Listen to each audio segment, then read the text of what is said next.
Hello friends, कैसे हो आप सब। आज मैं आपको एंजर डिमागो की book the millionaire fast lane से अमीर बनने के 3 रास्ते बताऊंगा। तो दोस्तों, बिना किसी डिले के हम डायरेक्ट आते हैं काम की बात पर। पैसा कमाने के 3 रास्ते हैं, साइड वॉक, स्लो लेन और फास्ट लेन। सबसे पहले देखते हैं कि साइड वॉक पर चलने वाले कौन हैं। साइड वॉकर्स वो हैं जो पे चेक पर जीते हैं। इनकी फाइनेंशियल इंटेलिजेंस ऑलमोस्ट जीरो होती है। हो सकता है कि इनकी इनकम बहुत ज्यादा हो, लेकिन वो चाहे जितना भी कमा लें सारा खर्च कर देते हैं, जैसे कि एक्टर्स और प्रोफेशनल खिलाड़ी।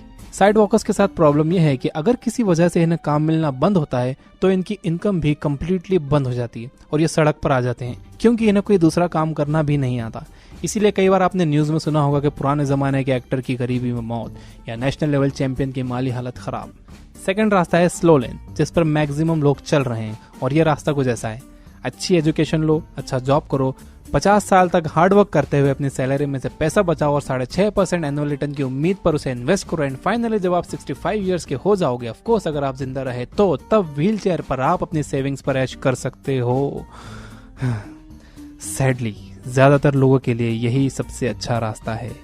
लेकिन अगर आप अपनी फेवरेट कार बुढ़ापे में नहीं, जवानी में चलाना चाहते हो तो स्लो लेन आपके लिए नहीं है। But slow lane side walk से ज्यादा सेफ है। ज्यादातर लोग फास्ट लेन पर नहीं चल सकते क्योंकि वो फास्ट लेन की डिमांड पूरी नहीं कर सकते। उनके लिए स्लो लेन ही अच्छी है। मंडे टू सैटरडे दबाकर काम करो, फिर संडे एंजॉय करो, फिर मंडे टू सैटरडे दबाकर काम करो। अब देखते हैं तीसरा रास्ता, फास्ट लेन। इसका आइडिया ये है कि आप जितनी ज्यादा वैल्यू दुनिया को दोगे, आप उतना ज्यादा पैसा कमाओगे। वैल्यू देने का मतलब ये नहीं है जो कॉमनली समझा जाता है कि किसी को भाव देना। वैल्यू देने का मतलब ये भी नहीं है कि आप बाहर जाओ और किसी को पैसे दे दो। पैसे देना वैल्यू देने का लोवेस्ट फॉर्म है। तो हायर फॉर्म क्या है? मान लो कि आपने एक ऐसी दवा बना ली जो किसी भी तरह के कैंसर का इलाज कर सकती है। ये सबसे बड़ी वैल्यू है जो आप दुनिया को दे सकते हो। अगर आप उस दवा का पेटेंट करवा लो तो आप एक अरबपति बन सकते हो। ये था हायर वैल्यू देने का एक एग्जाम्पल। तो फास्ट लेन का आइडिया ये है कि आप जितनी ज्यादा वैल्यू जितने ज्यादा लोगों को दोगे, आपके पास उतना ज्यादा पैसा आएगा। As simple as that. सुनने में तो बहुत अच्छा लगता है ना? तो फिर ज्यादातर लोगों के लिए स्लो लेन ही अच्छी क्यों है? क्योंकि ज्यादातर लोग खुद को इस काबिल नहीं बना पाते हैं कि वो लोगों को अच्छी वैल्यू दे सकें। ऐसा क्यों? अब ध्यान से सुनना। क्योंकि वैल्यू देने के लिए टीवी देखना बंद करके सीखना शुरू करना होगा। अगर आपको कुछ आता ही नहीं होगा तो आप क्या वैल्यू दूसरों को दोगे? कपिल शर्मा का शो देखकर या केबीसी देखकर यह जान लेने में कि लास्ट ईयर सानिया मिर्जा ने किसको हराया था, आप क्या वैल्यू दे सकते हो? सोचिए, जब आप टीवी देख रहे थे तब सचिन और बिनी बंसल फ्लिपकार्ट शुरू करने पर काम कर रहे थे।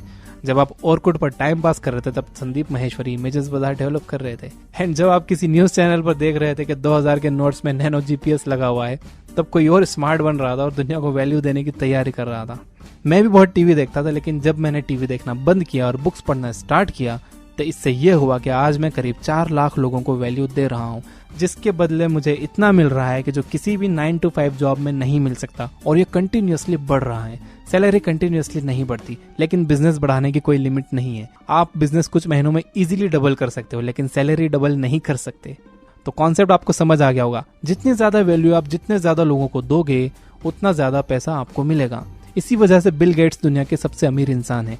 गेट्स ने हाई वैल्यू बहुत ज्यादा लोगों को दी, जो कि दिन भर टीवी देखने वाला और व्हाट्सएप पर फनी वीडियोस फॉरवर्ड करने वाला नहीं दे सकता। तो याद रखिए, अगर आपको फास्ट लेन पर चलना है तो आपको सीखने में ज्यादा टाइम देना होगा और टाइम पास पर टाइम कम करना होगा।